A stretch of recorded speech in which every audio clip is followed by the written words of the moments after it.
Welcome to Be the Scandal, the sacred rebellion of being your authentic self. I'm your host, Dani Hickman. In today's episode, I want to do something a little bit different. Earlier in the week, I had polled my Instagram audience and I had asked them what was a question that they had or a topic that they really wanted guidance on. And one of my followers had presented the question of, how do you end a relationship that you know isn't healthy for you? And I just really love that question because this topic has been on my radar for a podcast episode. So thank you for this invitation to record this episode. Before I start and offer you some tips in navigating this space, I really need to be honest with you that for most of my life, this has been something I really struggled with.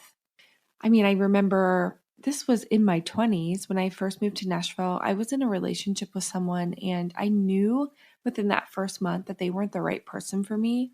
I knew it wasn't expansive, and I stayed in that relationship for about a year and a half after that, which is hard to admit, but I'm really glad I'm able to be present in that truth because I have gotten a lot of clarity into why I have a hard time walking away from relationships when intuitively I know it's no longer expansive, or even intuitively it's harmful.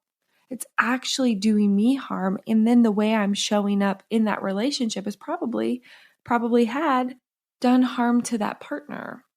So it's just really interesting because so many of us, and I'll invite you, no one's around you, but I just invite you to raise your hand or acknowledge if you are one of those people that finds it hard to walk away from relationships when they are no longer expansive for you.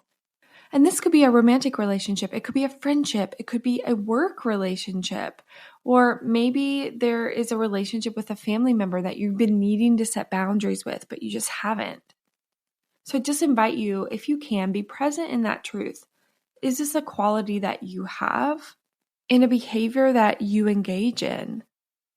Of course, there's a lot of reasons why we stay in relationships longer than we need to. Before recording this episode, I jotted down a couple things that just came to mind based on my own life and conversations I've had with a lot of clients that I've worked with. So the first thing that came to my mind was, we don't know how to be present in the truth that the relationship isn't healthy. I know in my life, I've given a lot of different excuses as to why I needed to stay in the relationship. And it was a way to justify the relationship or justify even abuse that was going on in the relationship. I was really in denial and keeping myself in denial because essentially I was lying to myself. I didn't want to be present in the truth that, hey, this relationship is not expansive. And there's a lot of personal reasons that are really individualized as to why we don't want to be present in that truth. Some things that came up for me that really resonated in my life is a lot of my relationships, and this is including a lot of female friendships that I've had, is the relationship is actually mirroring a pattern that I've had for a long time and mirroring a relationship that I had when I was younger. So if you zoom out, you might be able to notice that you have a pattern of friends that you tend to choose, or a pattern of romantic partners you tend to choose, or there's a pattern within even the career and work relationships that you choose and continually engage in, even when they're not healthy. That's the thing I really want you to keep in mind when you're looking at the patterns is these are the relationships that aren't expansive, the relationships that are extremely activating and are really hard for you to navigate, and they're harmful for you. I love to ask this question when I'm having a hard time in a relationship, or I'm getting the feeling like, hey, maybe it's time to walk away from this relationship and end this relationship. I like to ask myself, who does this person remind me of from my childhood? And if nothing comes up, I'll just even ask a version of, who's this person remind me of in my life? Because if we're able to tag into where the root of the pattern is, then you're able to really guide yourself in some deep healing and processing so that you can start breaking this pattern. Other reasons why we aren't really present in the truth of the moment is there is so much grief that comes with walking away from relationships. And a lot of us don't know how to sit with grief. The grief of losing what is, the grief of losing what was, and what could be. Because even if a relationship isn't expansive, it is serving a purpose on some level, and there is grief there. And I think that we all, to a certain degree, want to be hopeful that things can change and things can get better. And I am an advocate for hope.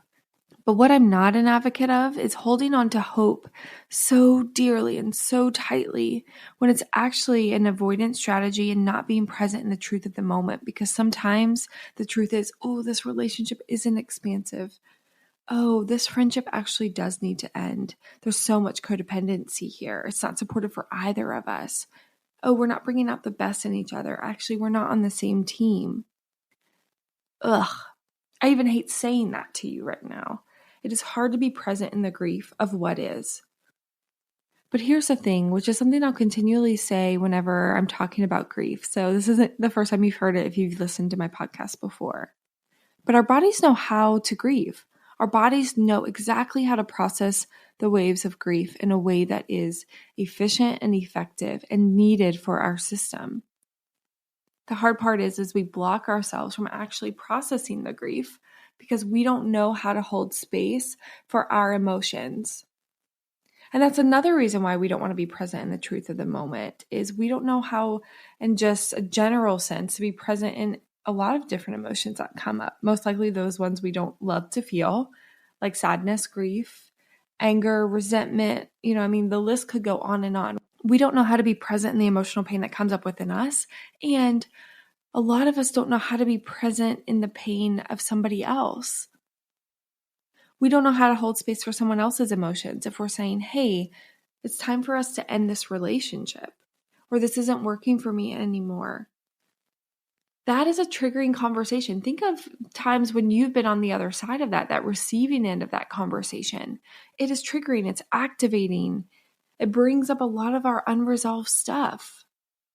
And because we know that pain deeply, we don't want to necessarily bring that up in somebody else. And we don't know how to be present in that. We don't know how to separate ourselves from that other person's reaction. And that's really valuable, learning that skill.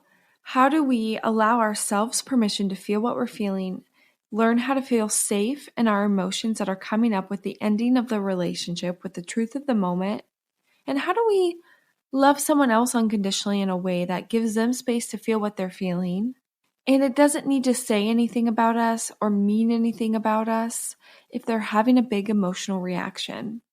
Because if you're anything like me, I like to internalize other people's emotions. Now, I've done so much work in this, and I have really been able to shift that for myself. But traditionally, it's been really hard for me to not make a story about someone else's emotions and how it relates to me. Either I'm bad, I'm a bad friend, I'm a bad person, I'm unworthy, I'm undeserving, I'm a failure. I feel like that used to be a hobby of mine, of how can I make someone else's emotional reactions about me? And we do that in attempts to make sense of what's going on and try to process it. But that isn't necessarily helpful because sometimes, yes, our actions are influencing other people, and we need to be open to understanding that. We need to be open to seeing parts of ourselves that aren't so great, those shadow parts that we're not necessarily wanting to see. So we need to be open to that self-awareness, and we also need to be open to the fact that someone's having a big emotional reaction because of their own history, because of their unresolved trauma and emotional wounds. It's not even about us sometimes. So I want you to keep that in mind as you're navigating this space and transition or conversation about ending a relationship. The second thing that came up for me, which I think is really valuable, that I don't think a lot of people are actually spending time talking about, and I love to do this for myself and also the clients that I work with, because it can be actually kind of shocking to do this exploration. And that is really looking at, why aren't you leaving? And a lot of people, like when you're having a conversation with your friends, they might ask you that, like, why are you still there? Why are you still in this relationship? And an answer, at least I've given, is like, but I love them. And actually, when I say that right now, I'm thinking, oh, sweet Dani, you didn't really know what actual love was. But that was a time in my life where I thought codependency was love. So I give a lot of compassion for that part of me. But a lot of us aren't looking deeper than that initial response of why we're staying in the relationship. So I want to offer a different line of questioning of what needs are you getting met in the relationship. And just allowing whatever wants to come through. Maybe pull out your journal and jot it down. We want to increase our awareness of how you're staying safe and connected via this relationship. Because if you weren't getting needs met in this relationship, if you had the awareness, oh, this isn't expansive, it's time to end the relationship, you would just end it. It's pretty cut and dry. That's why when people are giving us advice, they don't necessarily understand, well, why don't you just leave? This person's abusing you. Or they're commenting on a friendship where they're like, hey, actually, the way that they talk to you isn't really healthy. Like, people outside of ourselves can really tune in and acknowledge and be present in the truth when a relationship needs to end. But we, when we're in it, have a hard time because we're getting our needs met in there. Staying in relationships longer than what is healthy for me has helped me avoid feelings of abandonment, feelings of rejection. It's really helped me avoid myself. So maybe ask yourself this question: how is staying in this relationship helping you avoid yourself?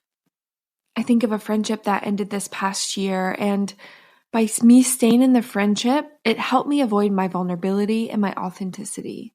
There was a lot of codependency going on, and it really invited me to be a smaller version of myself, which you might think, well, that's not good, Dani, which, yeah, it's not the way I want to live my life. But there are parts of me that really were getting needs met because they wanted to hide. They didn't want to be seen. They didn't want to be big. So I was getting needs met by maintaining that relationship at the expense of myself, at the expense of my authenticity. But in a backwards way, it was serving me.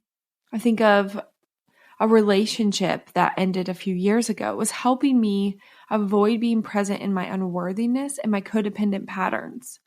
As long as I was playing a role in the codependency, I didn't have to be present and, oh, there's codependency that's going on here. Or, oh, I put a lot of my worthiness in my relationships with men. And if that relationship ends, I'm going to have to sit with my unworthiness. I'm going to have to sit in the emotional pain that comes with sitting with that core belief. And that core belief for me has come from childhood. So there's years and years. I'm almost 35. There's so many years of emotional pain that come with sitting with my unworthiness. And if I maintain this relationship, I don't have to be fully present in it yet. It will come out. It's ever present. That's the thing we don't realize. It's still present. It's still coming out. It's still not expansive for us. It's still creating suffering for us. But when we don't know how to hold space for ourselves, how to be present in our emotions, we will choose the suffering over the authenticity of processing our emotional pain and moving through it. And then the last thing I want to speak on, which really encompasses everything I've already said, is we need to learn how to spend time with our emotions that come with the truth of the moment. We need to spend time and feel safe, create that sense of safety and stability in our emotional regulation. And a lot of us aren't taught that. Gosh, as a psychotherapist, and I did so much trauma work with kids there for a while in my career, I was teaching kids how to self-regulate. It's not something that we're taught. We're taught through the co-regulation of a caregiver or a parent. And a lot of us didn't get that because a lot of us were parented by people that didn't know how to regulate their emotions. And so we do our best learning how do we cope with emotions. And so typically in adulthood, what we're doing, or if you've had therapy previously, we're learning how do I sit with my emotions? How do I regulate my emotions and allow my body to do exactly what it knows how to do and feel safe in that? If feeling emotions feels really overwhelming and scary, maybe it's time for you to get some support in that. Maybe it's taking a program. Of course, I'm an advocate for therapy, or finding a coach that specializes in emotion regulation. Maybe it's time for you to advocate for yourself and choose to move through the world differently by learning how do I regulate my emotions? Because what will happen then is you'll be able to more readily anchor in your authenticity, set boundaries, make decisions, and continue to move forward and grow and expand because you won't be avoiding the emotions that come with the expansion. And as I say that, I mean, let's be realistic. We're not running towards emotional pain necessarily. I'm not doing that with open arms, but I know at this point that no matter what happens, I can handle the emotions that come with it. I have created that sense of safety within myself and the confidence within myself and my parts that I know I can handle so much emotion. It is okay. And I want that for you too, so that you can set the boundaries that you need to in your relationships. And sometimes the boundary is, I don't desire this anymore. This is no longer expansive. It's time for this to end. And learn how to anchor in the energy of love and love yourself enough. Anchor in your self-worth enough to say, I no longer want to participate in this relationship, and love the other person that you're in relationship enough to say, and I don't expect you to do that either. I care so much about you, and I recognize this isn't expansive for you either. Sometimes the most loving thing we can do is to say, I'm going to no longer participate in this. And you deserve that, and those people you're in relationship deserve that too.